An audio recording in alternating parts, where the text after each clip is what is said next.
Assalamualaikum warahmatullahi wabarakatuh. Nama saya Fadia Zahwa dari kelas 12 IPA 2 ingin menjelaskan tentang materi dari kinematika.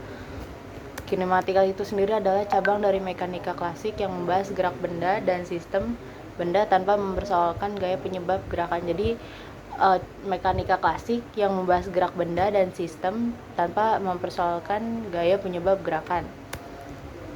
Sedangkan kinematika partikel sendiri itu yaitu adalah yang mempelajari karakteristik gerak suatu partikel, yaitu di mana vektor koordinat dari awal titik acuan ke partikel. Kecepatan dan kelajuan ini adalah vektor yang menunjukkan arah dan besar dari perubahan posisi vektor, bagaimana posisi sebuah benda berpindah setiap waktu.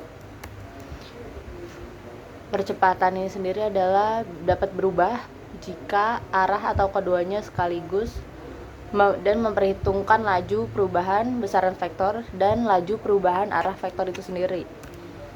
Pengertian dari GLB dan GLBB dalam kinematika itu sendiri adalah GLBB jika GLB adalah gerak yang terjadi di sepanjang lintasan lurus dengan kecepatan tetap, sedangkan GLBB itu sendiri adalah gerak yang terjadi di sepanjang lintasan lurus dengan perubahan kecepatan tetap.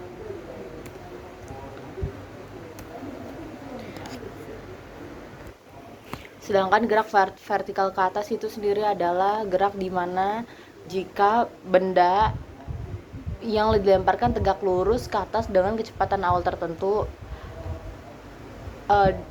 Penjelasannya adalah di mana semakin besar kecepatan maka semakin tinggi juga ketinggian maksimumnya. Kenapa?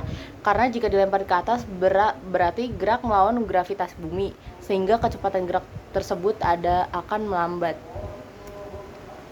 Sedangkan gerak vertikal ke bawah itu sendiri adalah gerak benda yang tegak lurus ke bawah dengan kecepatan awal juga yang tertentu, di mana semakin besar kecepatan awal maka semakin juga tinggi ketinggian maksimumnya. Maka karena dilempar ke atas berarti gerak melawan gravitasi bumi, sehingga kecepatan gerak benda tersebut akan melambat. Gerak jatuh bebas yaitu gerak di mana suatu benda yang tegak lurus ke bawah tanpa adanya kecepatan awal.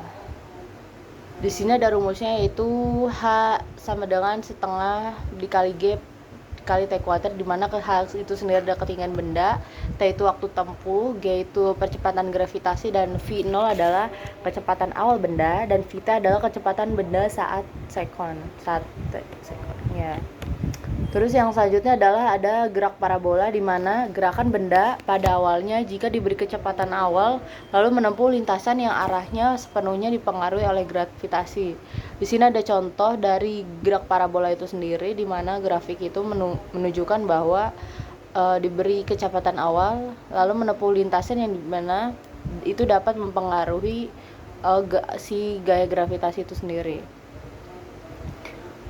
Ya, lanjutnya di mana ada gerak melingkar beraturan, di mana gerak melingkar beraturan ini adalah gerak pada benda pada lintasan lingkaran dengan arah kecepatan yang berubah-ubah selalu tegak lurus dengan arah percepatan.